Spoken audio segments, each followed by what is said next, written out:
Bien, ya. ¿Se acuerdan del rey? Perdón, ¿se acuerdan? Bueno, buenas tardes primero para empezar, queridos estudiantes. Vamos a empezar este segundo bloque, ¿no? De lo que estamos explicando. ¿Se acuerdan de este rey? Acuérdense, de Luis XVI.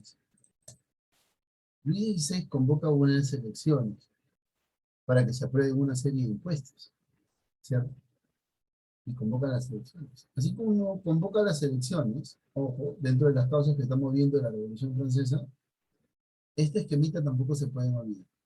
Los nobles abarcan el 2%, los burgueses el 15%, los campesinos y los artesanos 83%. Vamos bien. A simple vista podemos decir que si mañana fuesen las elecciones, la decisión prácticamente estaría en el pueblo, ¿cierto? Eso va a ser muy cierto. Pero el rey no va a ser así. Como sabe que la mayoría está en estos dos, él solamente va a elegir un representante de aquí, uno de acá, más la Iglesia Católica, más su decisión. Si él dice no, y ellos también no, son dos votos. Pero si el otro frente dice que sí, son uno, dos, más la iglesia, y más su voto de él. Por lo tanto, siempre va a tener la victoria. Ese meollo del asunto se va a ver plasmado en esta parte de acá. La sociedad para este tiempo, del siglo XVIII, y para los años en los cuales se está desarrollando la Revolución Francesa, hasta antes de 1799 y 1789, ¿no? En esos 10 años, ¿cuál es la pirámide social marcada? Primero, la sociedad triestamental, esa pirámide de tres clases sociales. La nobleza, el clero y el estado llano. Profesor, ¿en qué parte yo voy a ver a los miembros del tercer estado llano? Esta sociedad triestamental significaba de que había una sociedad que estaba dominada, ¿cierto? Y que estaba sujeta a pagar impuestos. Y una nobleza que no estaba sujeta a pagar impuestos, sino a gozar de esos beneficios. Porque dice que su parentesco con el rey es divino. ¡Paso! ¡Qué grado! El clero durante este periodo de la iglesia siempre ha estado envuelta en lo que es, pues, la administración, lo papal y todo ello. Es un condicionante.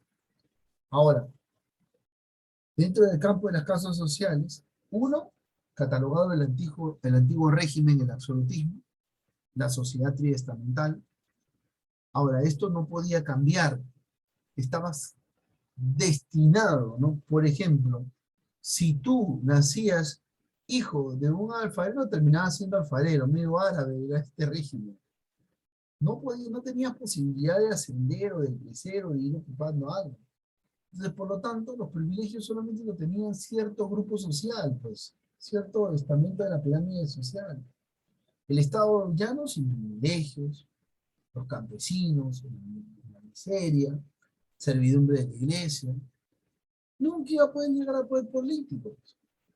Por ahí van a surgir los burgos, los burgueses, que si bien es cierto, son los más adinerados, pues, son aquellos que se volvieron millonarios después de una serie de crisis y de pandemias, pues, porque son los que manejaban la administración, la agrícola, los campos, se volvieron ricos y adinerados.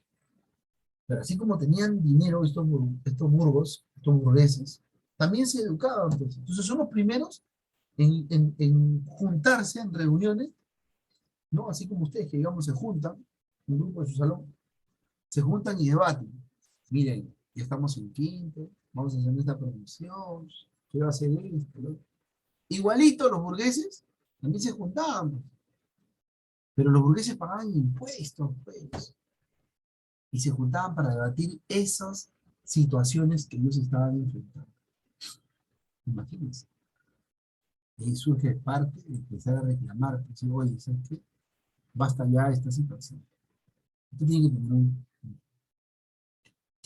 Así que la Revolución Francesa se va a dividir en etapas.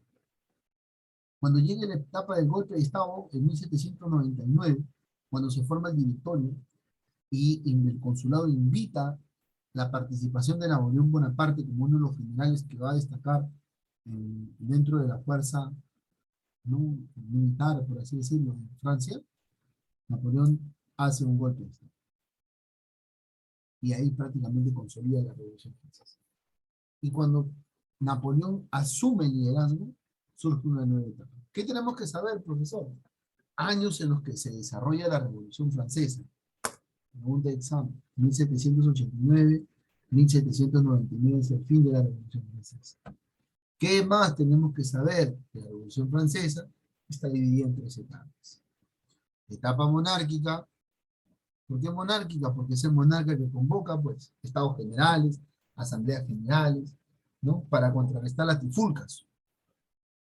Así como convoca a ellos, después se va a dar una etapa republicana, cuando ya al rey, a su esposa, ya se lo apresó, pues, ya se lo apresó, al soberano.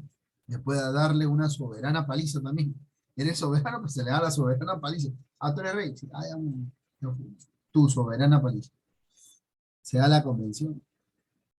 Pero la situación continúa, pues, porque los que iban a asumir el liderazgo, aquí surgen dos partidos políticos, y va a asumir alguien que se va a encargar de decir, ya, a cualquiera, tú apoyas al rey, guillotina, tú, guillotina, papá. Profesor Narro, no deja la hora no respeta la hora de almuerzo, guillotina, profesor Narro. Guillotina, a todos. Muchos murieron a la guillotina. Entonces empieza de nuevo otro proceso para cambiar esa situación, que es la convención. Vamos a ver algo acá bien marcado, bien marcado. Por lo tanto, entendamos ese proceso, ¿no? Primero que son las etapas, son los grandes periodos de la Revolución Francesa. Ahora es necesario tener un orden, ¿no? Entre los años en los cuales se va a desarrollar. Ahora, esta explicación, ¿no? En el proceso se involucra Napoleón Bonaparte y las etapas la etapa final queda condicionada. Vamos a analizar una. El 1016, ya estamos viendo la etapa monárquica, para que todos vayan empapándose, entrando en materia, la etapa monárquica. El rey Luis XVI convoca unos estados generales. ¿Por qué? Porque él estaba en el Palacio de Versalles, disfrutando de una fiesta, y por la puerta trasera del Palacio de Versalles, por los jardines hermosos que tiene, que mandó a construir, ¿cómo no hay plata? Y los pobladores van con sus tomates, vaya, empiezan a protestar, ¿no? Tenemos hambre, le dicen a rey, tenemos hambre, tenemos comida, así como ustedes saben, pues tenemos hambre, que se entiende. Y sale la reina, sale María Antonieta, y una frase en francés le dice, pues, ¿cómo hace pan duro? ¿No? En pocas palabras, o cómanse un pastel, o es un bocadito, creo, de Francia. No recuerdo muy bien. Y el pueblo se levanta. Imaginas una burla, ¿no? La reina, no es posible, nosotros murieron, ¡guau! La reja. Entonces, para que esa situación se cambie, el rey dice, muy bien, vámonos a unos estados generales, primer proceso de la etapa monárquica. Y esta reunión la hacen en el Palacio de Versalles. Aquí acuden todos los representantes, pues, pero el rey estratégico, pues, sabe que se van a debatir algunos impuestos y le quiere aplicar impuestos a los burgueses, pero el burgués ya es leído, pues, tiene su librito, ya se educó, ya sabe los libros de la ilustración, la influencia. Uy, papá, o sea, viene una persona preparada, no va cualquiera, van los más bravos, convocan. Aquí dicen ya, del quinto A va pues Rodrigo Esquivel, Yadira, Carlita, los más bravos, los más bravos, los más bravos, vamos. No va cualquiera, no, para nada, no va cualquiera. Cualquiera no va a esa reunión. Convoca a los más bravos. ¿Por qué? Porque tienen que defender, pues. Tienen que hacer respetar sus derechos. Imagínense. Ahora, para tratar de mantener estos problemas y los privilegios en algunos casos, el rey lo ponen a votación. No se llega a un acuerdo, ¿por qué? El rey quería que se vote por representante. O sea, digamos, Renato, Renato va a representar a cierta cantidad de pobladores, Yair a cierto grupo, Jesús Narro a cierto grupo, ¿no? Así como le dije, y a la hora de votar, Oye, los nobles tienen más grupos para elegir, pues era evidente que no iban a ganar. Y las personas se molestan. ¿Por qué? Porque le exigen al rey, rey, un momentito, ¿cómo usted va a proponer que exista democracia? Que se lleve a votación. ¿Cómo? Y las personas concurrentes le dicen, a una elección por cabeza. ¿Te imaginas? Por cabeza. Acá viene, ¿te acuerdas lo que te dije? Nunca te olvides, yo lo contigo. ¿Te acuerdas que te dije? Acuérdate de la pirámide social, la cantidad de población, el 2% de los nobles, por ahí estaba un 83% del pueblo y un 15% de los burgueses. Aquí va a regir. Ahora, si es por cabeza, ¿quiénes ganan? Ah, gana el pueblo, ganan los burgueses, ¿te dan cuenta? ¿Cierto? Pero entre los nobles también había gente que apoyaba a los burgueses. Y el rey se había dado cuenta de esta situación. Por lo tanto, esta instancia importantísima que cita el rey desata un problema mayor. Y los tres elementos sociales de la Revolución Francesa entran en una discusión, una pelea, una trifulca. El rey prácticamente decide, pues, bueno, ustedes no quieren, me retiro de la sala. A veces se retira de la sala. Y la persona, no, ¿cómo se va a ir? ¿Qué pasa? No llega a un acuerdo. ¡Au! El rey se retira, los vota. Los nobles, un grupo se va, un grupo que seguía a los burgueses se queda. Los representantes del pueblo se van y convocan al costadito una asamblea nacional constituyente. Ahí mismo, una asamblea constituyente. Por eso que tú no te debes olvidar algo bien práctico. Vamos acá. Me voy a decirte que llévalo contigo, nunca te olvides. Estados Generales, 1789. Asamblea Nacional. Acá estamos. Acá estamos. Todavía no llegamos acá. Acá estamos, 1789. No te olvides, llévalo contigo. Se van a otra sala. En esa sala, conocida como la sala del juego de la pelota, ahí, reunidos, los burgueses, los más bravos, los más duchos, los representantes del pueblo y algunos nobles que se sumaron, ¿qué pasa? Ahí decidieron y juramentaron, siguieron un juramento mutuo. Hey, a partir de ahora no nos vamos a separar hasta que Francia tenga una constitución política. Uy, cuando dijeron, escucharon el rumor, llegó a los oídos del rey, el rey se empezó a preocupar. El rey se empezó a preocupar. ¿Por qué? Porque traer consigo una constitución política, ¿cuál es lo que el sistema ideológico que está predominando en este tiempo en Europa? Las ideas liberales, pues, la ilustración, ¿cierto? Por lo tanto, ¿qué se van a dar? Grandes cambios al sistema francés. El rey va a estar preocupado, porque ya juntaron. El rey está a puntito, miren, 1789, vamos de nuevo, porque nunca te olvides.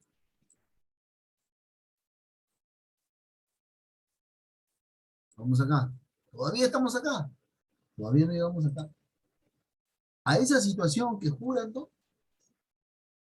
Se juntan todas las familias y el rey aprisiona, pues, a los más bravos, a otro grupo, ¿no?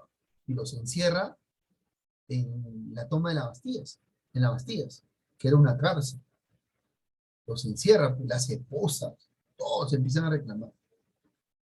Y durante esa asamblea constituyente, el 14 de julio de 1789, los parisinos atacan la Bastilla. Y no solamente la queman, no solamente la queman, atacan, todos los soldados, se arma una trifulca y toma la Bastilla. Pues, ahí empieza la situación. Ya las cosas están que queman en Francia. Y el símbolo, la Bastilla, pues era el símbolo del absolutismo. Ese día, hoy en día, está catalogado como el 14 de julio es un día nacional de Francia. Así como para nosotros el 28, hace poquito, el 8 de octubre. ¿No? ¿No? ¿Se dan cuenta? Mantengamos un nivel grado de imagen, un nivel grado que tienen ustedes. Ahora, el pueblo de París reacciona violentamente. Ahora, se supo que el rey había puesto tropas, ¿no? No solamente ahí, sino fuera de la ciudad. Y esas tropas apuntaban hacia la población, pues imagínense. Así que se empieza a armar. prácticamente se declara como una guerra civil en Francia, ¿no? Empieza. En ese proceso que se está convocando, ya prácticamente se planea y se empieza la redacción, ¿no?, de la Declaración de los Derechos Humanos. Claro, que lo declaran un grupo de mujeres, empiezan a redactar esta declaración y se establece bajo tres principios importantísimos. Ahora usted me dirá, profesor, principios del liberalismo. Exacto. ¿Qué principios? Igualdad, libertad, tolerancia. Son los principios básicos. Pregunta del examen, ¿no? Ojo, te aviso, toma nota. Los principios por los cuales se va a elaborar la declaración de los derechos del hombre y del ciudadano. Oye, profesor, esa es la misma la que usted tiene, tienes. ¿Ah? Alguno de ustedes tiene un cuaderno por ahí, en la etapa final. ¿Qué la tienes? Es la misma. Imagínense. Algo trascendental. Así que todos los ojos se concentraron en Francia. ¡Wow! ¿Qué pasa? Acá se convoca una asamblea constituyente. Estamos hablando de 1791. Aquí se condicionan los privilegios feudales. Empiezan a condicionarse al antiguo régimen. Al rey no le queda otra cosa más que aceptarnos. No le queda otra cosa más que aceptar. Pero ojo, el rey asume. ¿Y por qué forman una asamblea constituyente? Porque ya tienen redactado la constitución y querían condicionar al rey. Claro, al rey le va a costar aceptar esa situación. Pero algo muy cierto. ¿Te imaginas que el rey va a aceptar? Pero antes que el rey diga algo, diga eco, A, 1, O, X, X, está pues, tiene que estar enmarcado en la Constitución. El rey, el rey tiene, el rey, el rey tiene el mismo peso que el pueblo, igualdad ante la ley. Todos tienen igualdad. La Constitución lo dice, todos somos iguales. El poblador, el pueblo, todos son iguales. El soberano también. Al rey le cuesta aceptar esa situación. ¿Qué se establecen aquí? Ahora, se empiezan a confiscar los bienes de quiénes, del clero y los nobles. Se crea la constitución política. Ahí, papá, se establece los derechos del hombre y del ciudadano y se elige a una asamblea legislativa. Se pasa a otra situación. En la asamblea legislativa, en esta etapa, se crean los organismos para la Nueva Francia. ¿No?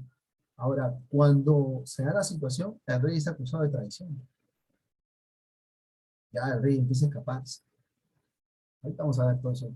La etapa en que se crea este organismo, la Asamblea Legislativa, surge netamente por motivos políticos. Aquí surge la imagen de Robespierre.